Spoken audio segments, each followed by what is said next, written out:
Está no ar Diálogos com Anderson Junque. Olá, seja muito bem-vindo ao programa Diálogos, que nesta semana vai discutir a saúde emocional e o relacionamento humano. Quem está aqui comigo para conversar, debater e aprofundar essas questões, o psicólogo e também professor de filosofia, o Wilson Montevecchio, a quem eu desde já dou aqui as boas-vindas. Professor Wilson, seja muito bem-vindo ao programa Diálogos, é sempre uma alegria e uma imensa honra recebê-lo. Obrigado pela presença. Eu que agradeço a gentileza do convite, estou à disposição aí para a gente conversar.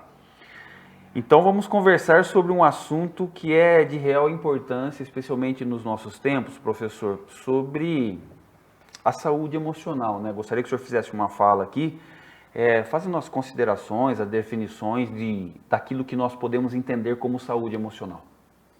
Perfeito.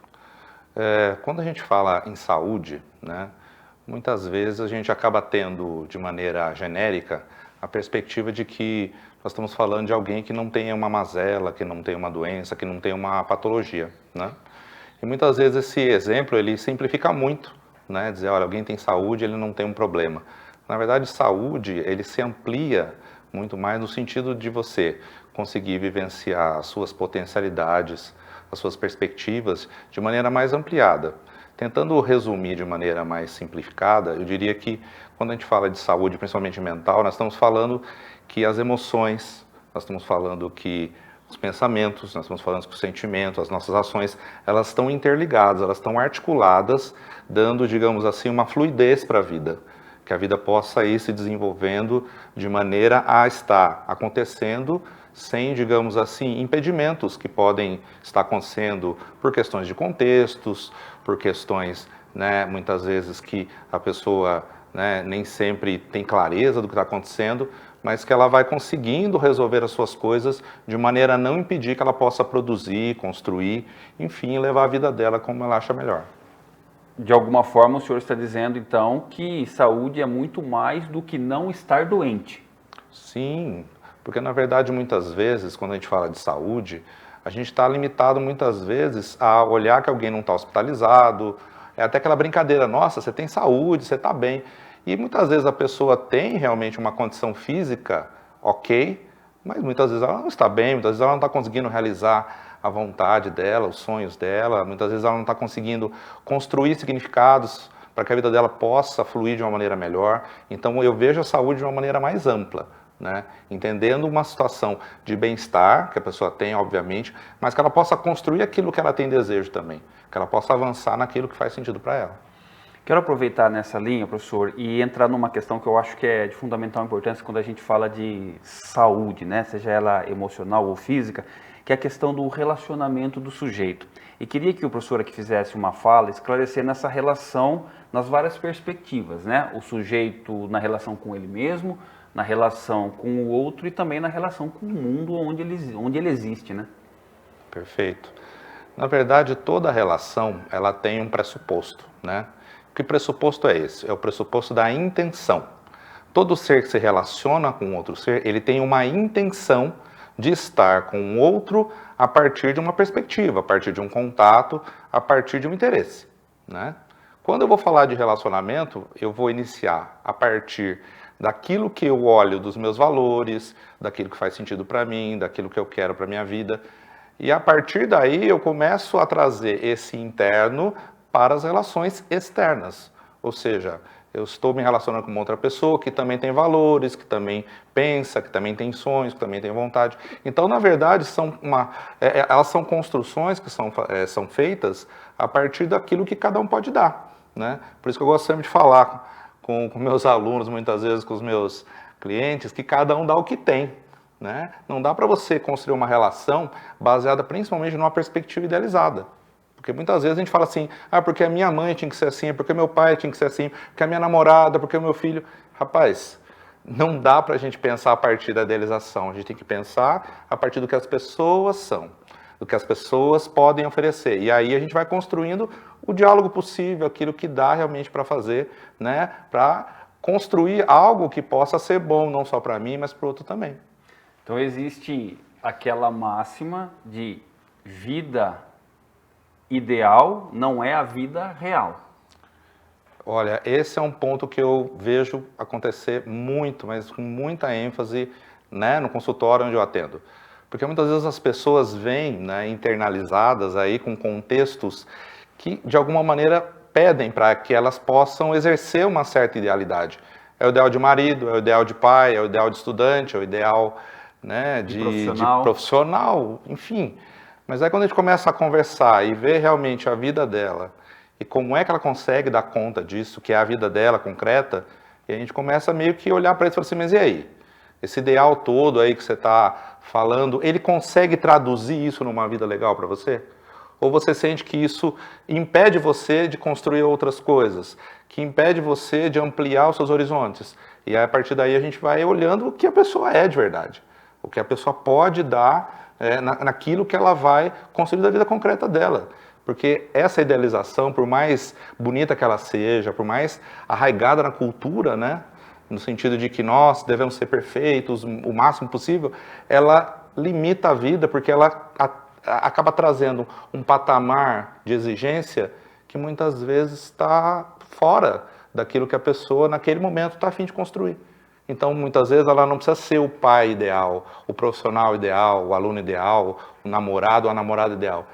Talvez ele seja aquele ser que pode sim fazer algo que seja dentro da realidade dele, que seja possível, que seja autêntico e que ele possa, a partir daí, fazer dessa vida algo que possa ser construído de uma maneira mais efetiva, no cotidiano, né? Não fica aquela coisa de que enquanto eu não atingir aquele objetivo, aquele ideal, eu vou conseguir realizar, eu sou merecedor de uma coisa ou de outra. Então, viver a vida na sua profundidade significa vivê-la como ela é. É claro, aprimorando, ampliando, aprendendo, crescendo, mas nunca a partir só daquilo que o ideal te coloca. A partir desse contexto, gostei muito da sua fala, eu quero entender qual a contribuição do conceito da maturidade nessas relações? Então, a maturidade, não é, me parece ser um conceito que está ligado ao quê? A uma certa vivência, a uma certa experiência de algo. A maturidade não é fruto apenas da idade e dos anos. Maturidade me parece ser uma perspectiva na qual a pessoa consegue perceber aquilo que ela vivenciou, e aí o autoconhecimento é algo fundamental para isso. A pessoa saber o que ela caminhou, saber de onde ela partiu, saber o que ela está fazendo da vida dela, para que ela possa aprender a lidar com as nuances que a vida coloca. Então, uma pessoa mais madura me parece que é uma pessoa que tem aquele sentido de um calejamento, né, de vivência, mas que aprendeu com aquilo que vivenciou. Não é só aquela pessoa que está batendo a cabeça na parede sem parar e realmente fica insistindo em algumas coisas que estão prejudicando ela. Então, me parece que ao aprender com a experiência, a gente começa a vivenciar a mesma experiência da vida de uma maneira um pouco mais leve, de uma maneira mais tranquila, ou com condições, um repertório que seja muito mais efetivo para lidar com as dificuldades que a vida vem a colocar. Ou seja, o professor está dizendo que quando nós olhamos para um obstáculo na vida, precisamos olhar sob a perspectiva do ensinamento, do que aquele obstáculo, aquela dificuldade tem a nos ensinar, é isso? Então, na verdade, eu vejo da seguinte forma, observar o obstáculo como uma proposta de compreender o que esse obstáculo pode não só ensinar, mas também de limitar aquilo que a gente pode fazer ou não. Por que eu estou colocando essa questão do limite? Porque muitas vezes a gente cria, como eu falei, situações ideais que forçam a gente a fazer coisa que a gente não está realmente, vamos chamar assim, a gente não dá conta de fazer naquele momento. Então, quando você tem um pouco mais de maturidade, você vê o obstáculo e fala assim, esse obstáculo é algo que eu posso dar conta dele? É algo que realmente nesse momento eu não dou conta, então eu vou aguardar um pouco mais, eu vou pensar num outro momento. Então, o obstáculo em si, ele te dá a chance de entender melhor a realidade e aí você avalia como você quer olhar para isso, como você quer lidar com isso. Porque muitas vezes, igual eu estava brincando com os amigos, né? Eu estou agora aos 50 anos fazendo aula de bateria. Nossa, é uma coisa legal. Mas eu nunca vou me tornar um baterista conceituado, como aqueles que, né, já me precederam na música. Mas eu posso ser um baterista que faça música de uma maneira que eu me sinta bem com isso. Então, assim, é um obstáculo? Mas não é algo que possa me limitar. É algo que eu posso manejar com ele. Por isso que eu estou dizendo, não é só uma questão de superação, mas é uma questão também de adaptar a realidade àquilo que você quer produzir dela. e não criar uma coisa que não faz sentido, idealizada e que no fim das contas vai trazer muito sabor aí no futuro. Quero aproveitar nessa sua reflexão e colocar aqui uma proposta reflexiva de um grande conhecedor, que é o Martin Buber. Ele vai dizer que o homem se torna eu na relação com o tu. Comente isso, professor. Então, o Martin Buber é um dos filósofos assim que eu diria que são mais significativos, o que eu vou chamar do século XX, e um daqueles que mais a gente precisa ter tempo para poder conhecer e entender, porque a contribuição que ele tem a nos oferecer é algo assim de uma profundidade muito grande, né? Ele é considerado o filósofo do diálogo, né? Não é à toa, né? Porque ele realmente vai pensar uma realidade a partir das vivências que ele teve numa situação ali, principalmente de Segunda Guerra Mundial, né? Onde ele vivenciou ali muitas situações de adversidade, situações de preconceito, e ele entende que o ser humano, na relação, ele pode construir o que nós chamamos de um encontro, né? Ele pode trazer para o ser humano uma condição diferente daquilo que ele faria sozinho. E é interessante o pensamento de Buber, porque ele vai conseguir nos dar algumas dicas, inclusive, de como é que a gente pode criar relações que possam ser mais, digamos, objetivas, no sentido de nos ajudar a lidar com as suas adversidades. Então, quando ele fala da relação eu-isso, ele está falando da relação do ser com os objetos, né? Eu me relaciono com os objetos, é o meu cotidiano, mas muitas vezes eu trato as pessoas como isso, como um objeto também, né? Então, ficar atento, perceber tudo isso. Quando fala do eu-tu, que é a relação com o outro, perceber que essa relação ela pode ser construída de uma maneira mais profunda, que ela pode ser construída a partir daquilo que a gente vai chamar de uma situação onde a amizade pode ser construída a partir do escutar, a partir da reciprocidade, a partir de todos aqueles elementos que vão fortalecer, né, a vivência das pessoas.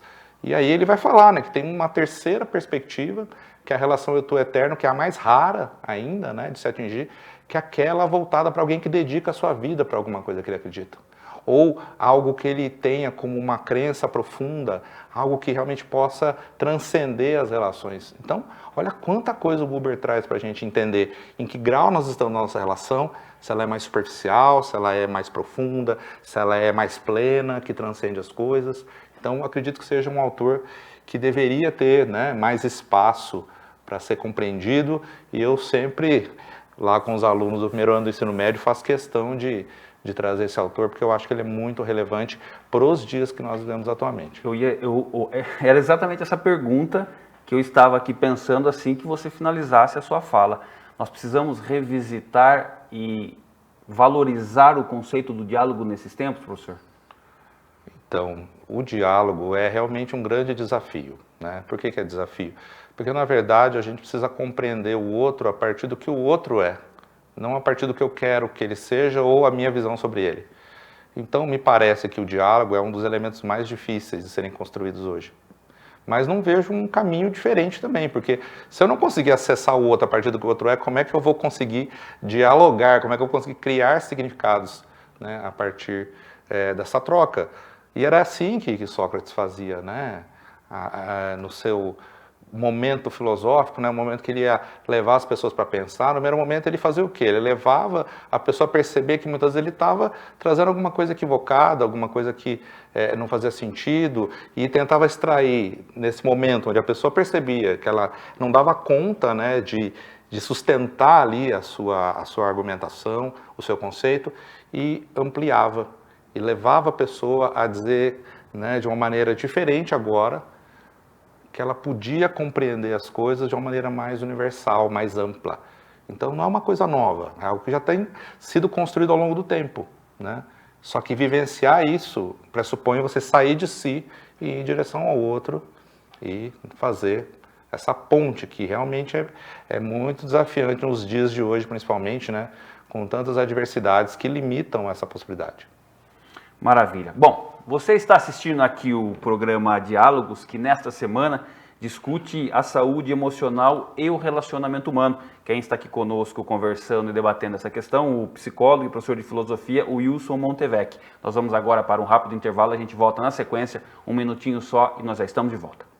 O livro Metodologia Ludocriativa, da educadora e pesquisadora Valéria Caetano da Silva Alvarenga, propõe uma reflexão sobre o processo de aprendizagem de crianças e adolescentes à luz da educação sociocomunitária. A reflexão se concentra na experiência da metodologia ludocriativa como um instrumento de humanização das relações. Adquira já o seu agora mesmo através do WhatsApp 34 99798 3521.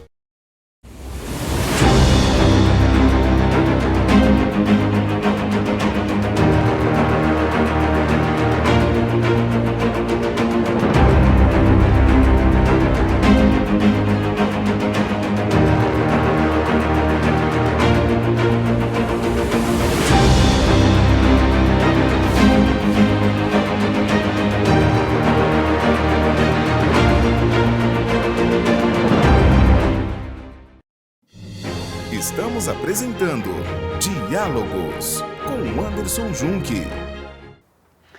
Estamos de volta aqui com o programa Diálogos dessa semana, que discute a saúde emocional e o relacionamento humano. Quem está aqui conosco conversando, debatendo e aprofundando essas questões, o psicólogo e professor de filosofia, o Wilson Montevec. Wilson, eu quero retomar o início desse segundo bloco colocando o conceito, a questão da busca do sentido da vida. Essa é uma questão que nós precisamos também revisitar? Olha, eu acredito que profundamente também, como o Buber, Porque, na verdade, acredito que uma sociedade como a nossa, que vivencia momentos tão intensos, em várias direções, digamos assim, de exigências, cada pessoa, como é que eu vou dizer, ela tem, assim, uma exigência que a sociedade coloca para ela em termos daquilo que ela faz, daquilo que ela pensa, daquilo que ela é.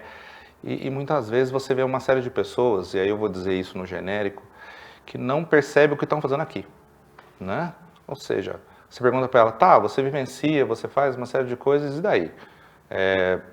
Para você é isso mesmo que você acha que você veio fazer? É isso mesmo que você quer construir? E as pessoas falam assim, eu não sei, eu só estou vivendo. Então, quando eu escuto isso, principalmente em contextos escolares, na clínica, eu falo assim, peraí, então essa pessoa está gastando toda uma energia da vida dela e ela não entendeu o que ela está fazendo aqui? Então, me parece que é algo muito sério, de se pensar. Por quê? Eu entendo o sentido da vida, essa direção que nós construímos para construir os significados que nós queremos realizar na nossa vida. Então, é como se cada um tivesse algo para ser construído e ao longo da vida a gente vai descobrindo e vai fazendo isso acontecer. E você vê uma quantidade de pessoas hoje que gasta muito tempo, com uma série de coisas, que faz dessa vida ficar cada vez mais corrida, mais rápida, mais elétrica, e não gasta um minuto para entender o que ela é, o que ela quer fazer da vida dela, como é que ela quer levar a vida dela. E aí, é claro, chega um certo momento que ela se depara com uma falta de sentido profundo e ela acaba percebendo que não dá mais para ficar lutando por nada, não dá mais para construir nada, que tudo perdeu o sabor. E aí a coisa fica bem grave, Porque realmente ela vai perceber o quanto que ela negligenciou isso lá atrás e que agora faz falta para ela. Ou seja, a conta chegou, A conta chegou e muitas vezes essa conta chega, E quando a pessoa vai se dar conta disso, ela fala assim, nossa, mas eu fiz tanta coisa da minha vida, eu agi no automático, eu fiz, e agora parece que não quero fazer mais, não quero mais olhar para isso, não tem mais um porquê. Então, me parece ser muito importante você usar o seu tempo para entender o que você veio fazer aqui, entender de verdade quais são as suas perspectivas, porque é o Nietzsche que fala, se você tem muita coisa para suportar, depende do como você suporta isso, vai fazer toda a diferença. Então, olhar para a vida tendo uma razão, tendo uma compreensão, tendo uma direção. Me parece ser muito importante isso e urgente para os dias atuais. Quero aproveitar nessa discussão importantíssima e colocar uma questão aqui sobre a finitude da vida, professor. O Rubem Alves tem um pensamento que eu gosto bastante, que ele fala que a beleza da existência humana está exatamente no fato dela ser finita. Será que é talvez uma falta de nós compreendermos um pouco melhor essa questão? Então, a finitude da vida, ela é um dado concreto, né? Inegociável. Inegociável, e você não precisa ensinar isso para ninguém. Uma criança tá ali brincando, chega uma hora, ela vem e te pergunta: você vai morrer um dia? Eu morro um dia também? Então, quando a gente se depara com essa verdade existencial, a gente pode ficar no primeiro momento, né, aterrorizado, dizendo: nossa, minha existência acaba, nossa, um dia eu vou deixar de estar aqui. E ao mesmo tempo, você pode olhar e falar assim: nossa, mas já que termina, o que eu estou fazendo dela? Como é que eu estou levando ela? Como é que eu estou fazendo dela alguma coisa que seja especial, que seja única? E aí, claro, né, você tem uma oportunidade muito grande de pegar a vida de novo nas suas mãos e falar assim: nossa, tem que valer a pena. Vou fazer dela realmente algo que seja o melhor possível. Porque já que um dia termina, que eu possa terminar da melhor maneira possível, né? Olhando para trás e falar: nossa, eu vivi. Professor, eu quero aproveitar essa oportunidade e quero que você fale do verbo recomeçar, né? Que eu acho que é de fundamental importância quando existe esse questionamento sobre a validação dessa existência humana. Então, o recomeçar me parece que é um exercício diário da vida. Porque a todo momento é importante você perceber que, cara, as coisas não estão completas, não estão feitas, elas estão sempre em processo. Então hoje, se eu conseguir caminhar numa certa direção, né, e eu vejo que ela não está me atendendo, não estou conseguindo fazer dela algo que realmente me traga, né, sabor para viver, eu posso pensar de uma outra forma, eu posso entender de uma outra maneira, e aí agir de uma outra forma, que seria o recomeçar, né? Ou seja, ter significado a todo momento para que essa experiência agora, do agora, possa ser melhor do que aquilo que foi, né? Então, o que você aprendeu, o que você vivenciou, o que você fez, ele te deu, né, então, um lastro de possibilidades. O que eu vou fazer com isso? De que maneira eu vou fazer? Daí a questão do autoconhecimento, que é fundamental. Você ter esse tempo para se olhar, para se perceber, para você falar assim: cara, se não tá bom, eu quero fazer diferente agora. Então, recomeçar me parece ser essa reconstrução, primeiro de um significado para você e depois das ações que vão traduzir isso na sua vida concreta. Por isso que ambas, né, ou seja, tanto recomeçar, tanto o significado, elas estão interligadas, né? Já que a minha vida é finita, já que eu tenho um limite aqui que não é negociável, né? Eu posso ter uma crença no qual eu vou estar amanhã depois num outro local, ainda muito melhor, pelos meus méritos, pela minha luta. Isso está tudo encaixado dentro daquilo que a pessoa acredita. Agora, fazer da sua vida algo que realmente faça diferença, recomeçar me parece ser algo muito natural. Ou seja, sempre essa busca de fazer algo para si, né, enfim, para a vida, que possa valer a pena de verdade. Qual a contribuição da espiritualidade para esse processo, professor? Então, eu entendo a espiritualidade como uma coisa maior, né, do que só uma experiência, vamos chamar assim, da vivência de alguém numa perspectiva religiosa. Me parece que ao você olhar alguma coisa que traz para você o olhar do transcendente, aquilo que você não enxerga no primeiro momento, mas que você sente, que você percebe que ultrapassa, né, a sua vida, me parece ser algo muito, muito profundo e que todos os seres humanos, de uma certa forma, vivenciam. Mesmo aqueles, né, que acreditam que não exista nenhuma situação espiritual, que não há nada que não seja material, mesmo essas pessoas podem vivenciar aquilo que eu vou chamar da experiência do mistério, né? De ter algo que eu não sei o que é, mas nada me impede de experimentar, de entender, de sentir, ou pelo menos de respeitar. Dizer: olha, não quero lidar com isso, quem tem a sua visão está tudo bem, mas existe algo ali que eu não consigo entender, que eu não consigo dar a resposta definitiva, porque é algo que transcende, que vai além daquilo que a humanidade pode dar conta, mas que está lá, que de alguma maneira nos chama, né, para poder olhar para esse mistério e desvendar possibilidades que possam ser desvendadas naquilo que eu quero buscar, aquilo que eu possa querer compreender. Professor, eu queria aproveitar a sua presença aqui e tocar num assunto que eu tenho ciência que acho que valeria um programa para pensar sobre a questão, mas eu queria compreender nessa perspectiva de busca da saúde emocional, a busca do sentido da vida, quais contribuições a internet pode dar nisso? Ela mais ajuda ou ela mais atrapalha ou depende das situações? Então, a internet como ferramenta é o espaço da informação. Ela tem uma informação ampliada, vamos chamar assim, né? Ela tem ali uma quantidade gigantesca, né, de dados que podem ser compreendidos, que podem ser acessados, que podem ser percebidos. Não vejo nenhum problema na internet em si como ferramenta, como possibilidade de você buscar, né, aquilo que faz sentido para você. O que eu vejo, na verdade, é uma quantidade muito grande de pessoas buscando, principalmente nas redes sociais, um espaço de maior visibilidade. Então eu preciso postar uma foto, eu preciso postar um comentário, eu preciso postar alguma coisa que de alguma maneira vai chegar até alguém e esse alguém vai me validar com um emoji ou com um aceite ou não. Então a minha pergunta é, você está usando as redes sociais com qual propósito? É para você comunicar para as pessoas, para os seus parentes e amigos, o seu cotidiano, coisas que fazem sentido? Tá tudo bem. Eu preciso desse espaço agora para ter visibilidade, para que as pessoas me notem, para que as pessoas percebam que eu estou aqui.